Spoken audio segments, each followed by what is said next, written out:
여러분들은 돈이 곧 행복이라고 생각을 하십니까? 그리고 돈이 많은 그 부자들은 모두가 행복할까요? 그렇다면 어느 정도 수준이 되면은 진짜 행복할 수 있을까요? 지금 제가 말씀드렸던 이 질문에 대한 해답을 여러분들에게 확실히 전달을 해드리고 여러분들이 진정한 부자로 나아갈 수 있는 그 기준점, 돈이 많고 그리고 여러분들 마음까지도 행복할 수 있는 그러한 방법에 대해서 설명을 드리겠습니다.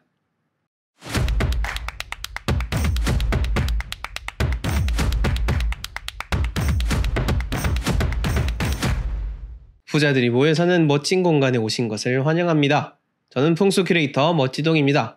오늘은 돈, 행복, 부자 이 세 가지의 상관관계에 대해서 여러분들에게 설명을 드리려고 합니다. 오늘 내용 정말로 중요하고 좋은 내용이니까 영상 끝까지 보신 만큼 여러분들 삶에 정말 큰 영향을 줄 수가 있는 그러한 내용입니다. 그냥 단순히 제 생각만 말씀드린 게 아니고요. 세금 내는 아이들이란 책을 지으신 저자분께서 쓴 칼럼을 기반으로 해서 재구성한 내용이니 그만큼 내용 자체도 공신력이 있다는 점 기억해 주시기 바라겠습니다. 자, 본격적인 내용에 들어가기 앞서서 각종 풍수 컨설팅 신청 그리고 풍수 초보자분들도 쉽게 이해할 수 있도록 쓴 책 부의 풍수 구매하고자 원하시는 분들은 하단 고정 댓글에 나와 있는 링크 참조해 주시면 되겠습니다. 네, 우선 우리가 이 대명제부터 한번 세우고 들어가 봐야 될 것 같습니다. 돈은 우리의 삶의 행복을 가져다 줄까라는 것부터 말이죠. 우리가 돈 그러면서 정말 돈과 관련된 많은 생각을 가지고 있고요. 또 막연하게 다 부자가 되고 싶다, 막연하게 돈을 많이 갖고 싶다라고 이야기를 하지만 우리가 진짜 우리가 돈을 왜 갖고 싶은지에 대해서 생각을 해보는 경우는 잘 없을 겁니다. 그리고 돈이 바로 행복인지에 대해서도 한 번쯤 고민을 해봐야 되는데요. 그것을 이 영상을 통해서 여러분들이 정리를 할 수가 있게 되는 겁니다. 자, 미국의 경제학자인 리처드 스털링께서 연구한 내용에 따르면요. 이분이 돈과 행복에 대해서 많은 연구를 하셨는데 연구 결과가 어떠냐면은 일정한 수준까지는 돈이 많아질수록 행복하다는 이런 그래프를 나타내게 됩니다. 하지만 딱 일정한 수준을 넘어서게 됐을 때도 계속 이렇게 쭉 행복하냐? 그게 아니라는 거죠. 그때부터는 이 일정한 수준을 넘어서게 되면은 누구는 행복하지 않고 계속 나락에 떨어지고요. 누구는 계속 쭉쭉쭉쭉 행복하다라는 겁니다. 자, 그렇다면은 이 일정한 수준이 어디까지냐라고 했을 때 이분께서 설정한 기준점은 연봉 8천만 원입니다. 요즘 여러 가지 책들에서도 그렇고 많은 분들께서 이제 막연하게 뭐 월 1,000만 원, 연봉 1억 뭐 이렇게 기준점을 잡고 어떠한 일정한 부의 첫 번째 단계에 이르는 그러한 지점처럼 우리가 얘기를 하고 있습니다. 예전에는 뭐 10억 모으기 이런 주제로 해가지고 많은 책들이 쓰여졌는데 요즘은 뭐 그 금액 자체가 원체 커지다 보니까 뭐 월 1,000만 원, 뭐 연봉 1억 이렇게 요즘은 많이 이야기되고 있습니다. 자, 그렇다면은 이 연구 결과에 따라서 연봉 8천만 원이 될 때까지는 내가 500만 원을 버는 것보다 600만 원이 벌 때 더 행복하고 600만 원보다는 800만 원 벌 때 더 행복하다라는 겁니다.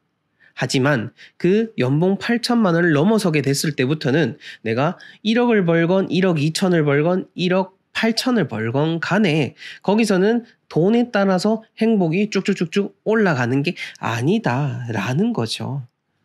자, 여기서 우선 부탄이라는 나라를 한번 짚고 넘어가도록 해보겠습니다.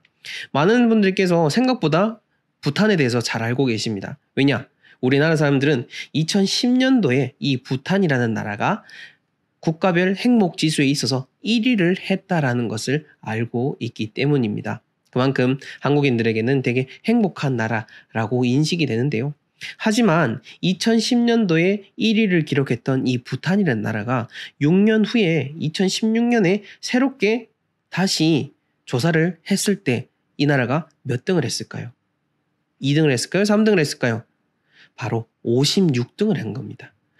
6년 사이에 1등에서 56위로 내려갔다는 거죠. 즉 전 국민적으로 행복지수가 뚝 떨어지게 됐다는 겁니다. 그 사이에 어떤 일이 있었냐라고 한다면은 2011년에서 2016년까지 급격한 도시화가 이루어지게 되고 도시화가 이루어지면서 여러 가지 삶의 격차, 빈부의 격차가 발생되게 됩니다. 그러면서 도시에 사는 사람들 그리고 개발되지 못한 권역에 사는 사람들 간에 비교가 일어나게 되고 더 가진 사람들을 보게 되면서부터 사람들이 조금씩 불행감을 느끼게 됐다라는 겁니다. 우리가 여기서 바로 힌트를 얻게 되는 겁니다. 자, 그렇다면 우리가 앞으로 어떻게 나아가야 되느냐?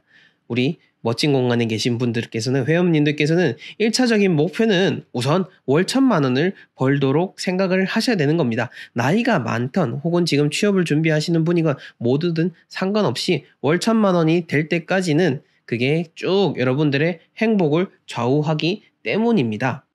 많은 분들께서 사실 이 월 1,000만 원이라는 그 숫자를 만들기가 어렵다라는 것을 잘 압니다. 그래서 어떤 분들께서는 좌절을 하시기도 하는데요. 여기서부터 우선 처음부터 그 순위가 갈리게 되는 겁니다. 내가 여기서 마음을 접을 게 아니고 내가 어떻게 하면은 월 1,000만 원을 벌 수 있을까에 대해서 연구를 해야 되는 겁니다. 그 연구를 하려면은 우선 나는 벌 수 있다라고 생각을 하고 시작을 해야 되는 거죠. 그 목표치를 지정을 해야 내가 중간에 나아갈 수 있는 방법들을 계속해서 연구를 하면서 메꿔갈 수가 있는 겁니다. 목표도 설정하지 않으면은 당연히 행복해질 수가 없게 되는 거죠. 그러니 만약 지금 상황이 녹록지 않다라고 해서 비판적으로, 비관적으로만 생각을 하지 마시고요. 나의 오늘의 삶보다 내일의 삶이 더 나아질 수 있다라는 그러한 희망을 가지시고 1차 목표를 세우시고 내가 어떻게 하면은 그런 연봉 8천 혹은 월 1,000만 원의 금액을 벌 수 있을지를 계속해서 노력하시는 게 멋진 공간의 회원님들께서 가져야 될 1차적인 목표입니다. 자, 그 다음 두 번째 2차 목표. 1차 목표를 달성한 이후 연봉 8천 혹은 월 1,000만 원 이상을 벌게 되는 그 순간부터는 사실 오늘 이게 가장 중요한 내용인데 여러분들 스스로의 그 행복 지점, 행복의 척도를 마음속에 정해 두셔야 되는 겁니다. 이거는 1차 목표를 처음 설정할 때 이전부터 처음부터 쭉 계획을 하셔야 되는데요. 제가 실제로 만나본 부자분들도 다 그렇게 얘기를 하십니다. 뭐 일정한 금액 딱 넘어가고 나서부터는 그다지 그 금액에 대한 어떤 행복감을 느끼지 못하더라라고 이야기를 하십니다. 그리고 그 이후부터는 내가 어떤 일을 할 때 행복한지 그리고 그 일을 어떻게 했을 때 행복한지 오히려 거기에 더 초점을 두게 되더라라고 이야기를 하십니다. 그러니 우리도 지금부터 내가 뭘 했을 때 가장 행복할지 앞으로도 계속해서 돈과 상관없이 행복한 일을 할 수 있는지를 연구를 해야 되는 겁니다.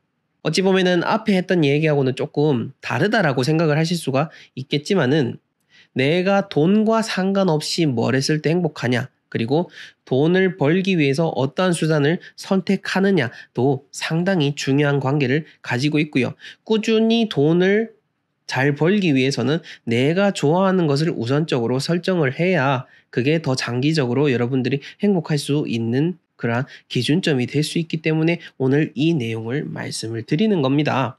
자, 그러니 어찌됐건 간에 우리가 절대 부정할 수 없는 거는 우리는 모두 다 지금 자본주의 사회 속에 살고 있고요.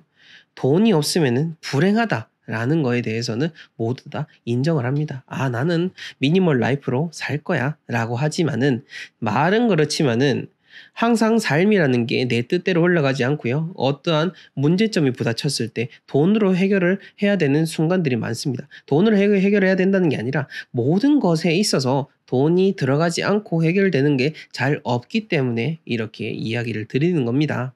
그러다 보니 일부 이제 삶에 있어서 부정적이신 분들 그리고 노력을 했음에도 불구하고 어떠한 목표점에 도달하지 못하고 많은 돈을 벌지 못하시는 분들은 돈을 많이 가진 사람들, 성공한 사람들을 단순히 비관하고 부정적인 비판적인 시선으로 바라보면서 자신의 삶의 시간을 죽여가고 있습니다. 하지만 멋진 공간의 회원님들께서는 그러지 않으셨으면 좋겠습니다. 우리는 자본주의 사회 속에서 돈이라는 그 행복의 척도를 절대 이것을 벗어나서 살 수는 없다라는 거. 즉 돈에 대해서는 인정을 하고 가야 된다는 겁니다. 이제는 세상이 많이 바뀌어서 우리가 돈에 대해서 이렇게 쉽게 이야기할 수 있는 시대가 되었습니다. 뭐 예전처럼 천박하다 돈 얘기하는 거 참 뭐 너무 속물적이다 이렇게 생각하는 것 자체가 오히려 자기 스스로를 부정한다라는 것을 우리가 기억을 해야 되는 겁니다. 네, 오늘 이렇게 돈과 부자와 행복에 대한 그 기준점에 대해서 여러분들에게 설명을 드렸습니다.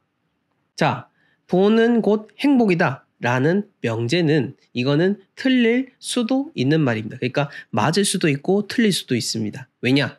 일정한 수준에 다다를 때까지는 돈이 곧 행복이다 라고 그 데이터가 나와 있기 때문이죠. 하지만 돈은 곧 행복이 아닙니다 라고 하면은 이거는 틀린 말이 됩니다.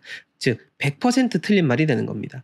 돈은 곧 행복이냐는 50%는 맞고 50%는 틀리지만은 돈은 행복이 아니다라고 한다면은 100% 틀린 말이 되는 겁니다. 즉 돈이라는 거는 그 일정 수준까지는 행복의 척도인 거고 그 이후부터는 여러분들이 설정해 놓은 그 행복의 기준점에 따라서 여러분들이 더 잘 살 수 있고 윤택한 삶을 선택할 수 있는 그러한 척도가 된다라는 것을 정리를 해드리면서 오늘 영상 마무리하도록 하겠습니다. 이 영상을 보시는 모든 분들께서 진정한 큰 부자가 되시고 주변에 나눌 수 있는 큰 사람이 되시기를 바라겠습니다. 오늘 여러분들께서 봐주신 소중한 시간을 통해 얻게 되는 조회수 수익은 도움이 필요한 분들에게 사용되고 있다는 점을 말씀드리면서 오늘 영상 마무리하도록 하겠습니다. 지금까지 시청해 주셔서 감사합니다.